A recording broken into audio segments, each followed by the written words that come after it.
Bonjour, c'est rare d'être identifiable seulement par un prénom.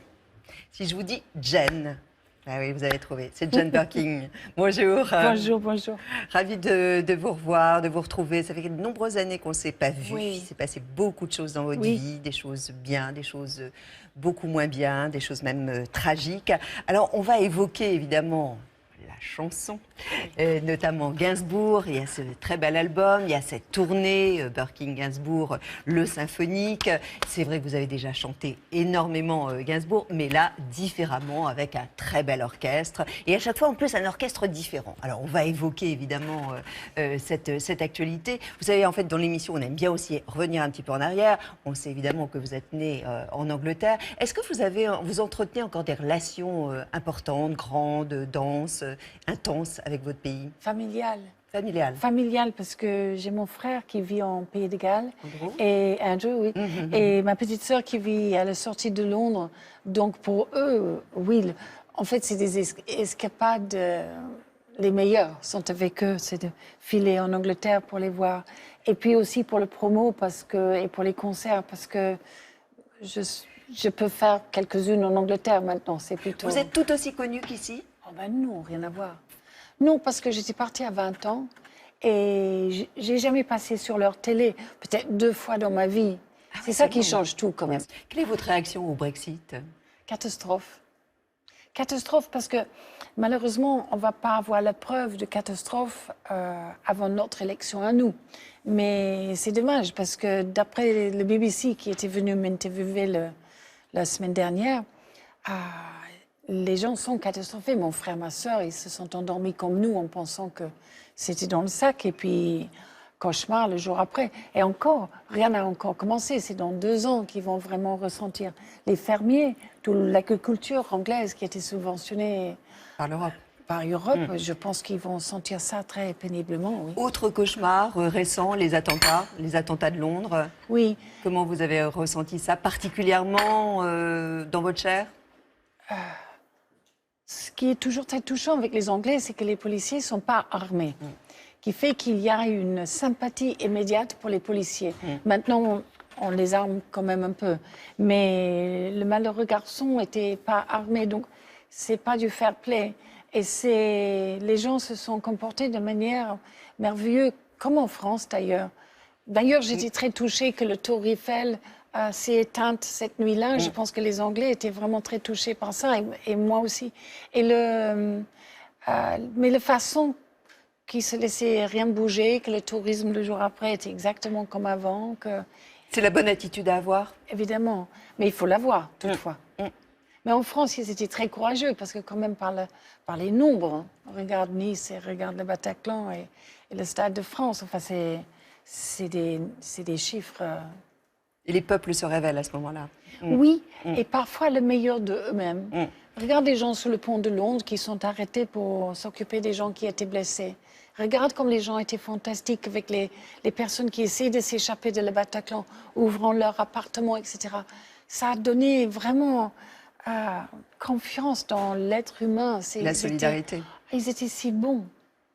Vous êtes issu d'une famille aristocrate. Pas non plus, pas non plus Louis XVI. Hein. Alors, quand on voit ces images, je sais que ça vous apporte de l'émotion. C'était le mariage de vos parents. Ça, c'était les actualités de l'époque. C'est parce que maman était tellement célèbre qu'ils l'ont filmée. Elle venait d'épouser mon père. C'était pendant la guerre. Papa avait le patch comme ça parce qu'il passait ses nuits sur les côtes bretonnes avec la résistance française. David. Et maman chantant dans les théâtres londoniens où elle n'arrêtait pas pendant les bombardements. Pourquoi vous êtes mariée si jeune? Parce qu'il n'y avait pas question de ne pas se marier à l'époque.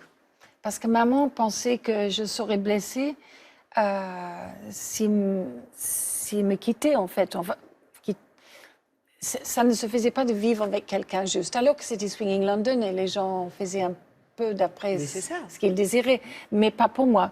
Il avait 13 ans de plus, il était déjà marié une fois, il avait eu un enfant avec la fille au père. Il était vraiment quelqu'un de très dangereux, mes parents pensaient, à juste raison. Et On parle de John Barry. Hein. oui, donc terriblement attractif. Un visage un peu à la Gustav Mahler, avec ses petites lunettes, et puis devant un 80 musiciens pour ses musiques de film. Pour moi, c'était incroyable qu'il tombe amoureux de moi. Il y avait tellement d'autres filles dans la comédie musicale, mais voilà, c'était moi. Et papa voulait me faire Ward of Court, parce que j'étais mineure. Et finalement, j'ai tordu son bras et il m'a laissé marier. Mais pour lui, c'était une catastrophe.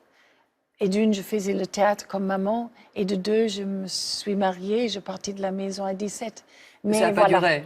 J'étais de retour avant. Voilà, divorcée dès 20 ans et direction la France. Votre parcours en quelques dates clés par Alexandra Garde. J'aime beaucoup quand on me pousse et qu'on bouscule un peu, secouer tout ça. Ça m'excite. Et le premier à vous pousser, Jane, c'est le réalisateur Michelangelo Antonioni. En 1967, il réalise Blow Up et vous offre votre premier rôle au cinéma. Vous avez 20 ans, vous y êtes nu, vous y faites scandale et le film est Palme d'Or à Cannes. En 1969, Jane croise une tête de chou et le destin se noue. Maintenant, vous voulez chanter peut-être? Oui. Qui vous a donné cette idée? Mais c'est vous. 69. Un peu provoque, les années choc, les années Gainsbourg. Mais en 1981, vous quittez Serge pour Jacques Doyon qui vous impose dans La Fille prodigue. Regardez, voilà, tu commences à le voir, là. Tu le regardes, tu regardes. Un registre beaucoup plus dramatique que vous poursuivez avec Jacques Rivette et Agnès Varda.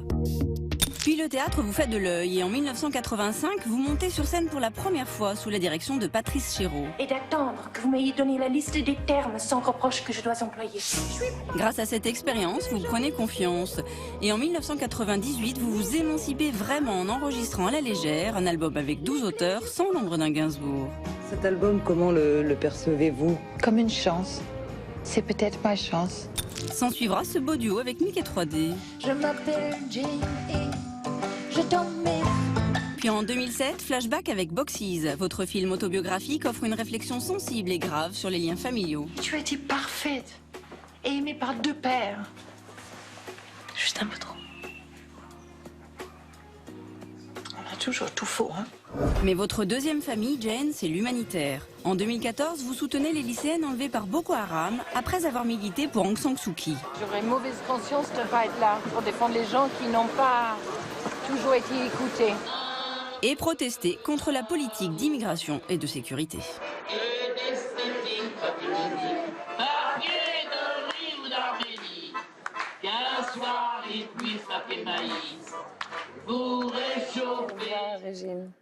Régine, oui.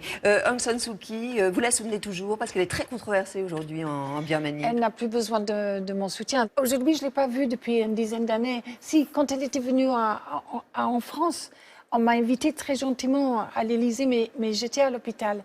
Donc, je n'ai pas pu et je me suis dit, oh, quand même, après 20 ans de cette femme extraordinaire, quel dommage. Elle est venue me voir. Et elle était tout aussi magnifique que j'avais imaginé.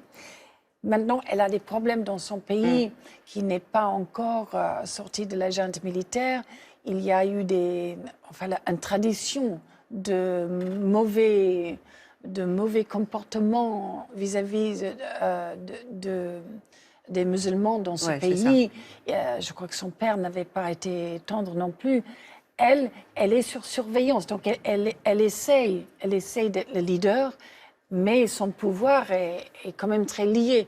Donc, comme c'est très, très impopulaire de soutenir les autres, elle joue fine de mon avis. Mais vous pensez que c'est plus de la stratégie? Oui, je crois que je crois qu'elle vit par stratégie, oui. Est-ce que vous avez conscience d'avoir inventé une nouvelle forme de beauté, d'esthétique? Je crois que j'ai réconforté les filles qui n'avaient pas de seins. Là, j'ai vu qu'il y avait un magazine qui s'appelait Union, que j'ai acheté dans les gares. Et dans les lettres, il y avait quelques lettres de remerciements des filles qui étaient très complexées. Et maintenant que je lis mon journal intime, parce que je vais le publier, je vois leur hantise à l'école. Je vois l'internat où les filles regardent au-dessus des douches en disant toujours rien 99. Avec tout ça, de vous appeler un half-caste, que vous êtes demi-garçon, demi-fille, c'est pas très étonnant que dans les mains et vues par Serge, j'étais dans Lui Magazine en permanence sans être payée gratos, tellement j'étais content. Jane, est-ce que vous trouvez que notre époque a reculé, qu'elle est plus puritaine? ne crois pas qu'elle a reculé, mais c'est vrai qu'il y a des choses maintenant qui ne seraient peut-être pas possibles. Je ne sais même pas le film avec Agnès Varda, que j'ai adoré, Kung Fu Master, que j'avais écrit et qu'Agnès a mis en scène avec son propre fils et Charlotte, sur un enfant de 14 ans, que je tomberais amoureuse de moi ou moi de lui. Oh, je ne suis pas sûre. Je ne suis pas sûre qu'on pourrait le faire. L'Amour inceste a causé un bel pagaille, mais est-ce que ça serait possible? Les gens sont devenus très prudes, oui. Mais suspicieux aussi, ce qui est dommage. Enfin, oui, des gens regardent à deux coups, ils n'osent pas prendre des ascenseurs avec des femmes qui peuvent les faire les procès.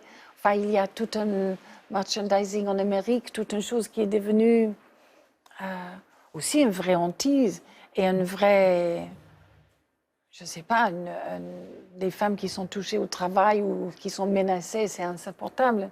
Donc tout ça, c'est tellement compréhensible et normal. Mais c'est vrai que notre époque, sans doute, choquerait, peut-être.